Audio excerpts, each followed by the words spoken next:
अस्सलाम वालेकुम, आदाब। आप देख रहे हैं स्टेट ऑब्जर्वर। मैं हूं आशिया खान। बात करें JKSSB के जो अभी नोटिफिकेशन आई थी, हाल ही में जो बच्चों ने फॉर्म्स फिल किए हैं, उनका ये कहना है कि उसमें कॉमर्स वालों को ज़्यादा प्रेफरेंस दी गई है। रेस्ट ऑफ दी जो बाकी सब्जेक्ट्स हैं उनके साथ इनजस्टिस किया गया। अभी हमारे साथ बातचीत करने के लिए बिहारी लाल भूषण जी, PhD स्कॉलर, अभी हमारे साथ मौजूद हैं। हम इनसे बातचीत करेंगे और जानने की कोशिश करेंगे जिस तरह इनजस्टिस की बात की गई, जो वहाँ पर जो पुराना सिलेबस था उसको डिलीट करके जो नया सिलेबस आया उसमें कॉमर्स वालों के लिए प्रेफरेंस ज़्यादा है रेस्ट ऑफ दी बाकी सब्जेक्ट्स के लिए, जिस तरह से हम पहले ही आपको बता चुके हैं। हम उन्हीं सब मुद्दों पर इनसे भी चर्चा करेंगे। सर, क्या कहना चाहेंगे? कहीं ना कहीं इनजस्टिस ही है, अगर जॉब्स आई भी हैं उसके बीच में भी आपको ऐसा देखने को मिल रहा है कि जो बाकी के स्ट्रीम्स की अगर बात कर लें उनको कम प्रायोरिटी दी गई और कॉमर्स वालों को ज़्यादा। जी हाँ, ऐसा है मैम।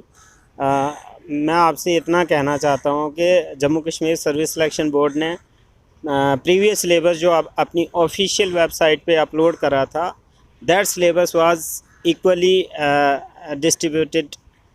वो कॉमर्स, उसमें कॉमर्स टच हो जाता था, उसमें आर्ट्स आ जाता था, मेडिकल, नॉन मेडिकल सभी आ जाते थे। लेकिन बाद में इन्होंने फिर से उसको एक मर्तबा मॉडिफाई किया, और मॉडिफाई जब करा तो हमने देखा उसमें इन्होंने अपने से स्पेशल प्रेफरेंस दिया हुआ है कॉमर्स के बच्चों को 30 मार्क्स का। और उससे क्या होगा कि बाकी स्ट्रीम्स के बच्चे जो हैं, चाहे वो आर्ट्स के हों, मेडिकल के हों या नॉन मेडिकल के हों, वो बच्चे सफ़र करेंगे। जब आपने क्राइटेरिया ग्रेजुएशन रखा हुआ है, फाइनेंस डिपार्टमेंट का जो एग्ज़ाम होगा उसके लिए आपने क्राइटेरिया फ़िक्स करा है ग्रेजुएशन, और मैथ का अगर उसमें 10 नंबर का है, साइंस का 10 नंबर का है, GS पोर्शन 30 मार्क्स का है, तो आपने क्यों स्पेशल वेटेज दे के रखी है कॉमर्स के स्टूडेंट्स को? हम चाहते हैं कि सिलेबस को मॉडिफाई किया जाए। जो प्रीवियस सिलेबस था वो सिलेबस सब बच्चों के लिए बराबरी का था, और उसके हाउस में जो इन्होंने 30 नंबरात का अकाउंटेंसी रखा हुआ है, उसके हाउस में अगर ये GS का पोर्शन है 30 के बदले अगर वो 50 का भी रख दें, 50 नंबर्स का भी रख दें, तो उससे क्या होगा कि वो कॉमन है सब के लिए।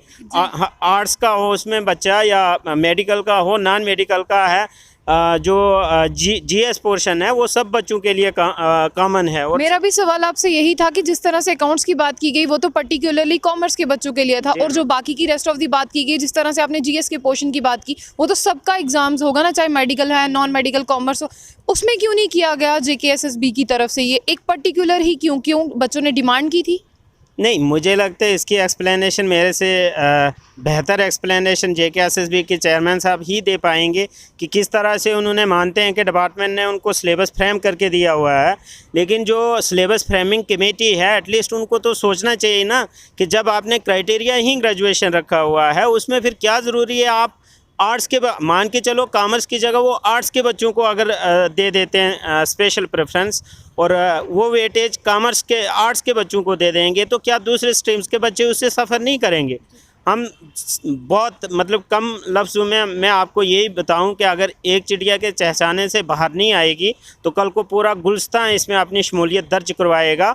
हम लोग अपने हक़ के लिए रोड पे उतर जाएंगे अगर JKSSB इस सिलेबस को मॉडिफाई नहीं करती है। सर, मैं आखिर में आपकी डिमांड जानना चाहूँगी, आप क्या डिमांड रखते हैं? मैंने डिमांड रख दी मैम। मैं ऐसा कह रहा हूँ कि आपने जो अकाउंटेंसी 30 नंबर की रखी हुई है, उसके बदले में आप 50 नंबर का रख दीजिए GS पोर्शन। GS पोर्शन जो होगा तो that will be common for all streams, वो सब स्ट्रीम्स के लिए कॉमन रहेगा। सभी स्ट्रीम उसमें हिस्सा लेंगी, कंट्रीब्यूट करेंगी, और बाकी स्ट्रीम के साथ जिस तरह से ये इनजस्टिस होगा, मैंने कहा कि बाकी कॉमर्स स्ट्रीम को छोड़ के जो स्ट्रीम्स हैं वो इसमें सफ़र कर रही हैं। सर, जिस तरह से मैं बात करूँ, क्या बाकी स्टूडेंट्स आपके साथ हैं? क्या उनको भी लगता है कि इसी तरह से होना चाहिए? नहीं, मुझे डोडा, रंबन, भद्रवाह, पुंछ, राजौरी और बनी बसोली, मैं ये नहीं कह रहा हूँ कि मेन स्टूडेंट्स का कोई रहबरी कर रहा हूँ, मैं उनका कोई रिप्रेजेंटेटिव नहीं हूँ। लेकिन मुझे बताया गया, बहुत सारी फ़ोन कॉल्स आई मुझे, और हमने तभी आपको अप्रोच किया है। और मैंने पहले ही कह दिया कि अगर एक चिड़िया के चहचहाने से बाहर नहीं आएगी, मेरे कहने से अगर ये निज़ाम नहीं बदला गया, सिलेबस को नहीं बदला गया, तो कल को गुलिस्तान पूरा शमूलियत दर्ज देगा। गुलिस्तान से मुराद है कि जितने भी जम्मू कश्मीर के कॉमर्स स्ट्रीम को छोड़ के बच्चे होंगे वो इसमें अपनी शमूलियत दर्ज करेंगे, और एक बहुत बड़ा आंदोलन चलेगा JKSSB के ख़िलाफ़ जब तक वो सिलेबस को मॉडिफाई नहीं करेंगे। जी शुक्रिया। जिस तरह से आपने देखा पहले जम्मू कश्मीर में पोस्ट आती नहीं है, अगर आती हैं उसमें कभी सिलेबस और कभी इनजस्टिस की बात की जाती, तो हम भी यही चाहेंगे कि बच्चे जिस तरह से डिमांड कर रहे हैं उनकी क्या अगर डिमांड जेन्युइन है तो JKSSB के जो सिलेक्शन बोर्ड के चेयरमैन हैं उनको इनकी मांगों की तरफ ध्यान देना चाहिए। तो ऐसी और भी अपडेट्स के लिए जुड़े रहिए स्टेट ऑब्जर्वर के साथ।